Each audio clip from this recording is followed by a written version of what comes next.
may katapangan din ang ipinahayag ni Jesus, no? Sa harapan ng mga eskriba at mga Pariseo. Alam niya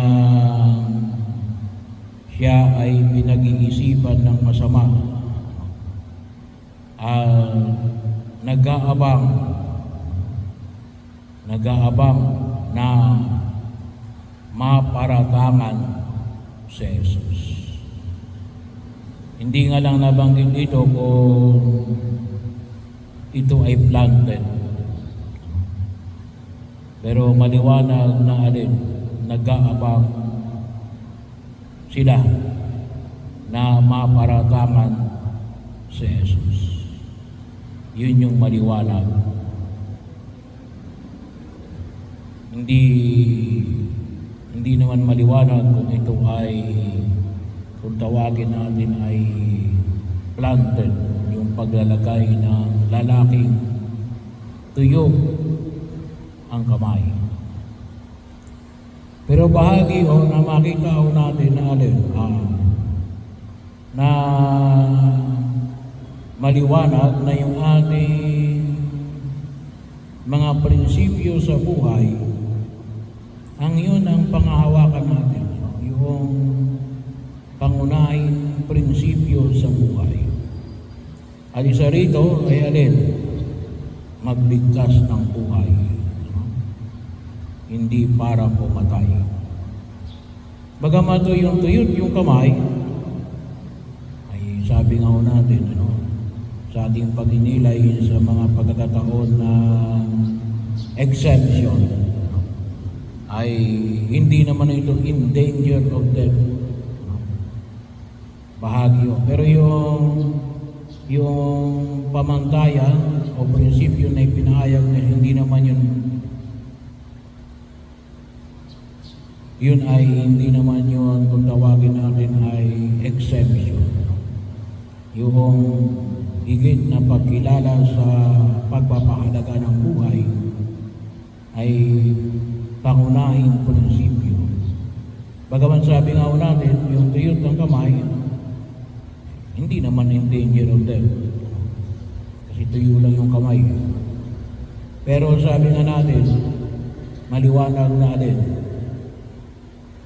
the presence of evil.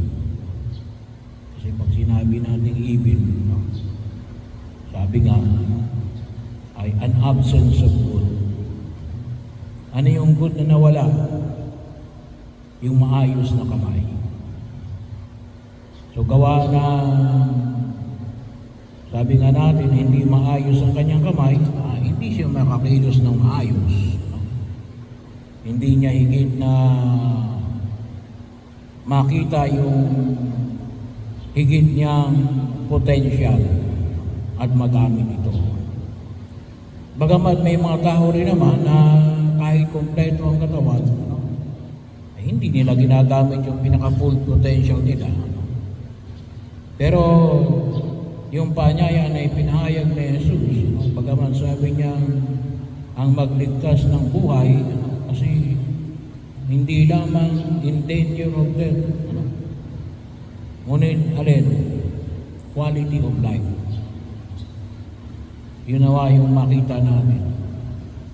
Hindi lamang basta buhay, ngunit pangalagaan ang inyong buhay. At higit na mapapangalagaan ang buhay kapag maayos yung kamay, makakakilos, makapagtatrabaho, magkakaroon ng kapakinabangan sa buhay na ito.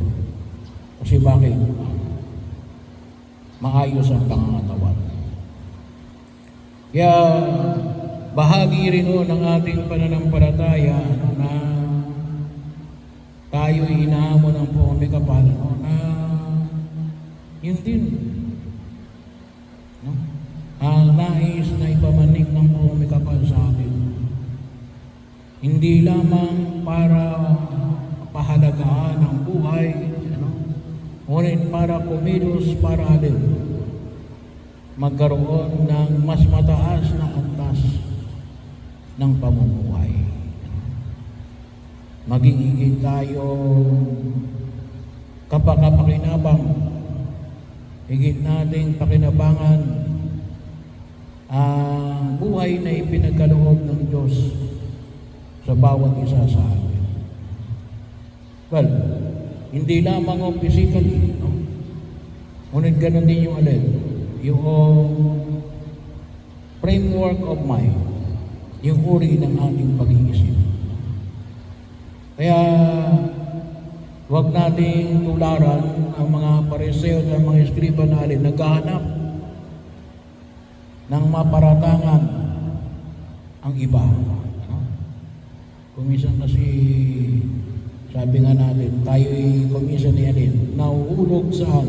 Fault finding. Hinahanap natin yung kamalian ng iba. Huwag niyong hanapin ang kamalian ng iba.